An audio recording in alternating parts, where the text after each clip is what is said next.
कृषि मंत्री शिवराज सिंह चौहान ने सिंधु जल समझौते को लेकर एक बड़ा बयान दिया। उन्होंने इसे भारत के साथ अन्यायपूर्ण करार दिया और प्रधानमंत्री नरेंद्र मोदी द्वारा इसे स्थगित किए जाने के फैसले का स्वागत किया है। उन्होंने कहा कि अब इस पानी का इस्तेमाल भारत अपने किसानों और खेती के लिए करेगा। सिंधु जल समझौते को लेकर लंबे समय से आवाज उठती रही है और अब केंद्र सरकार के इस बड़े कदम को किसानों के हित में एक क्रांतिकारी फैसला माना जा रहा है। पाकिस्तान की तो किस्मत खराब थी, उलझ बैठा, कर तो दिया पहलगांव में, लेकिन बाद में ऐसा सबक सिखाया, आतंक के अड्डे भी तबाह। पहले हमने निर्दोष नागरिकों को बाहर नहीं किया,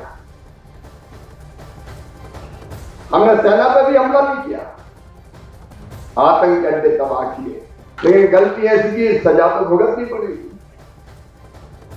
मैं मोदी जी को धन्यवाद देता हूं, सिंधु जल समझौता स्थगित कर दिया। सिंधु नदी का पानी, सिंधु, चिनाब, झेलम अन्यायपूर्ण समझौता था किसान के लिए। और भारत की सिंधु जल संधि पर कार्रवाई के बाद पाकिस्तान एक बार फिर तिलमिला उठा है। क्वेटा में सेना अधिकारियों को संबोधित करते हुए शहबाज शरीफ ने भारत को गीदड़ भभकी देते हुए कहा कि पाकिस्तान भारत को यह समझौता एक तरफा तोड़ने नहीं देगा। शरीफ ने इल्जाम लगाया कि भारत पानी को हथियार बनाकर पाकिस्तान पर दबाव डालना चाहता है। वहीं भारत ने यह दोहराया है कि जब तक पाकिस्तान सरहद पार आतंकवादियों की मदद करना बंद नहीं करता, तब तक यह संधि सस्पेंड रहेगी। और पाकिस्तान के प्रधानमंत्री शहबाज शरीफ ने देश की आर्थिक स्थिति को लेकर बड़ा और चौंकाने वाला बयान दिया। उन्होंने माना है कि पाकिस्तान को अब तक अपने मित्र देशों से भीख मांगनी पड़ती थी। शरीफ ने कहा कि चीन, सऊदी अरब, तुर्की, यूएई और कतर जैसे देशों से बार बार मदद मांगी गई, लेकिन अब ये देश व्यापार और साझेदारी की उम्मीद कर रहे हैं। उन्होंने साफ शब्दों में कहा कि अब वो और आर्मी चीफ मुनीर इस बोझ को नहीं उठाएंगे। Did we go there with a begging bowl?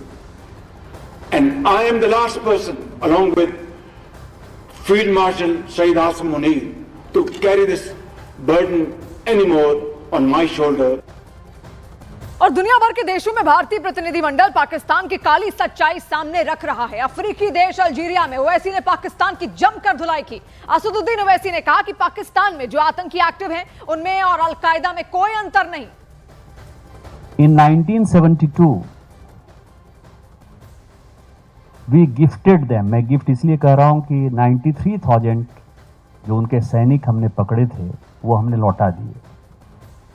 You will be surprised कि still 54 our army people are in Pakistani jail, जो आज तक उन्होंने नहीं लौटाया। तो आपने जो कहा when you said कि 40 लोग जो है हमारे नहीं लौटाए, this is Pakistan. That's why we are here. Pakistan is the epicenter of Takfirism, and there is no difference of ideology between the terrorist groups in Pakistan and Daesh and in Al-Qaeda. They believe in fact, they believe that they have a religious sanction, which is completely wrong. Islam does not allow killing of any person, and that unfortunately that is their ideology. Asaduddin Owaisi ने Algeria में पाकिस्तान की धज्जियां उड़ा दी। ओवैसी ने कहा कि पाकिस्तान में आतंकियों के खिलाफ जो एक्शन होता है उसे ऐसे समझ सकते हैं कि आतंकी लखवी कागजों पर तो जेल में था और उसी दौरान वो बाप बन गया। One terrorist called Zakir Rahman Lakhvi. No country in the world will allow a terrorist who's facing a terror charge. He gave birth to a son while sitting in a prison. So when Pakistan was put in grey list, immediately the trial progressed. और Ethiopia पहुंचे भारतीय प्रतिनिधिमंडल के सदस्य और कांग्रेस सांसद मनीष तिवारी ने कहा कि पार्टी पॉलिटिक्स से ऊपर उठकर पूरा देश पाकिस्तान के खिलाफ खड़ा है। पूरी दुनिया ने उनके चेहरे को देखा और यही चेहरा हमें दुनिया को दिखाना है कि उनके डिफेंस मिनिस्टर हो, उनके फॉरेन मिनिस्टर हो, सबने माना कि हम 30 साल से 30 ईयर से डर्टी जॉब करते आ रहे हैं। कई सबूत हैं, लेकिन भारत ने भी तय कर लिया है, अगर आप सीधी लड़ाई हम नहीं चाहते कोई हो, अगर आप टेररिस्ट अटैक्स लगातार करवाते रहोगे तो मुंह तो जवाब मिलता रहेगा। और हमने दुनिया में कह दिया है talk and terror can't go together. Trade and terror can't go together. Blood and water can't flow together. तो भारत ने बहुत स्पष्ट कर दिया है कि हम कुछ भी करेंगे, किसी को अपनी धरती पर आतंकवाद को बढ़ाने नहीं देंगे।